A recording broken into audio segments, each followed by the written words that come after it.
Hello friends, Huawei స్విచ్కి user console password మర్చిపోయాము. దాన్ని ఎలా రికవర్ చేయాలనేది ఈ వీడియో. దీనికోసం 2 కన్సోల్ కేబుల్స్, ఒకటి యూఎస్బీ, ఒకటి ఇంటర్ పోర్ట్ ఉంటుంది. ఒకటి స్విచ్ కనెక్ట్ చేయాలి, ఇంకోటి ల్యాప్టాప్ కనెక్ట్ చేయాలి. కనెక్ట్ చేసాక ల్యాప్టాప్లో మై కంప్యూటర్ మీద రైట్ క్లిక్ చేస్తే మేనేజ్ అని ఉంటుంది, దాన్ని సెలెక్ట్ చేయాలి. దాన్ని సెలెక్ట్ చేశాక మనకు కంప్యూటర్ మేనేజ్మెంట్ అనేది విండో ఓపెన్ అవుతుంది. దాంట్లో డివైస్ మేనేజర్ని సెలెక్ట్ చేయాలి. డివైస్ మేనేజర్ని సెలెక్ట్ చేశాక సబ్ మెనూ వస్తుంది. దాంట్లో పోర్ట్స్ అని ఉంటుంది. ఆ పోర్ట్స్ సెలెక్ట్ చేస్తే మనం కనెక్ట్ చేసిన కన్సోల్ కేబుల్కి ఏదైతుందో దానికి ఒక కామ్ పోర్ట్ అనేది వస్తుంది. ఆ కామ్ పోర్ట్ని పుట్టి ఓపెన్ చేసి దాంట్లో ఇచ్చేసి ఓపెన్ చేయాలి. ఓపెన్ చేస్తే మనకు స్విచ్ యొక్క బూటింగ్ ప్రాసెస్ అనేది ఓపెన్ అవ్వడం జరుగుతుంది. ఇక్కడ చూడండి, దీంట్లో మనము యూజర్ అడ్మిన్ ఉంటుంది. పాస్వర్డ్ అనేది మర్చిపోయాం, దీన్ని యూజర్ కన్సోల్ పాస్వర్డ్ అంటారు. దీన్ని రికవరీ చేయాలంటే ఇప్పుడు మనం ఫస్ట్ స్విచ్ని ఆఫ్ చేసి ఆన్ చేయాలి. ఆఫ్ చేసిన చేయాలి, ఇలాగ బూట్ అయిపోతుంది.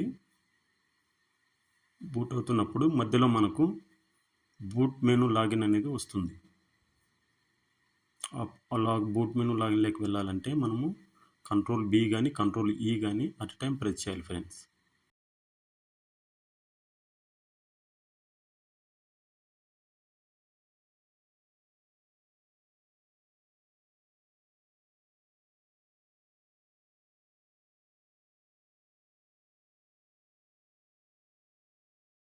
ఇక్కడ కంట్రోల్ Bని ప్రెస్ చేశాను. పాస్వర్డ్ అడుగుతుంది. పాస్వర్డ్ వచ్చేసి admin@huawei.com అనేది ఇవ్వాలి. ఇస్తే మనకు బూట్ మెనూలోకి లాగిన్ అవుతుంది. ఈ బూట్ మెనూలో మనకు చూడండి ఫ్రెండ్స్, ఆల్మోస్ట్ ఆల్ 8 ఆప్షన్స్ ఉన్నాయి. 8 ఆప్షన్స్లో మనకు కావాల్సింది 7th option, clear password for console user అని ఉంది కదా.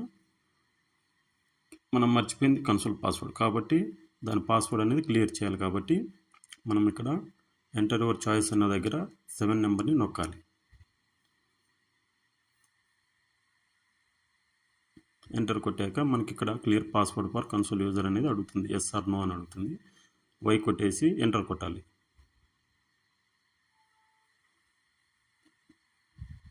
చూడండి, ఇక్కడ clear password for the console user successful అని వచ్చింది కదా. వచ్చిన తర్వాత మళ్ళీ మనము ఇక్కడ నార్మల్ బూటింగ్కి రావాలనుకుంటే బూట్ విత్ డిఫాల్ట్ మోడ్ అనేది ఉంది కదా, 1 నెంబర్. ఆ 1 నెంబర్ ఎంటర్ చేసి ఎంటర్ కొట్టాలి. ఎంటర్ కొడితే మళ్ళీ మనకు స్విచ్ అనేది బూట్ అవ్వడం స్టార్ట్ అవుతుంది. ఫ్రెండ్స్, నా వీడియోను మొదటిగా చూస్తున్న వాళ్ళైతే ప్లీజ్ సబ్స్క్రైబ్ చేయండి. వీడియో నచ్చితే లైక్ చేయండి.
ఎంటర్ టు గెట్ స్టార్టెడ్ అని వచ్చింది కదా, ఎంటర్ నొక్కాలి.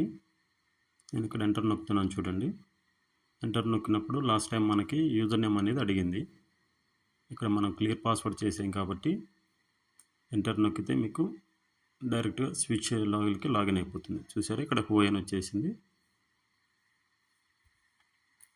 సో ఇక్కడ వచ్చేసి మనం ఫ్రెండ్స్ ఇట్లా వచ్చిన తర్వాత సేవ్ అనేది ప్రెస్ చేయాలి కంపల్సరీ. ఎందుకంటే ఇప్పుడు మనం కరెంట్ కాన్ఫిగరేషన్ని సేవ్ చేస్తేనే మనకు ఆ కన్సోల్ పాస్వర్డ్ అనేది పోయేసి మనకు ఫ్రెష్గా కాన్ఫిగరేషన్ అనేది ఉంటుంది. చూడండి, ఇక్కడ కావాలంటే మీకు గ్లోబల్లోకి వెళ్ళిపోయాము. లోపలికి వెళ్ళి స్విచ్ కాన్ఫిగరేషన్ అనేది మొత్తం అంతా చెక్ చేసేసాము. ఓకేనా ఫ్రెండ్స్, ఇంతే ఫ్రెండ్స్, సింపుల్ ప్రాసెస్. నా వీడియో నచ్చినట్టయితే లైక్ చేయండి.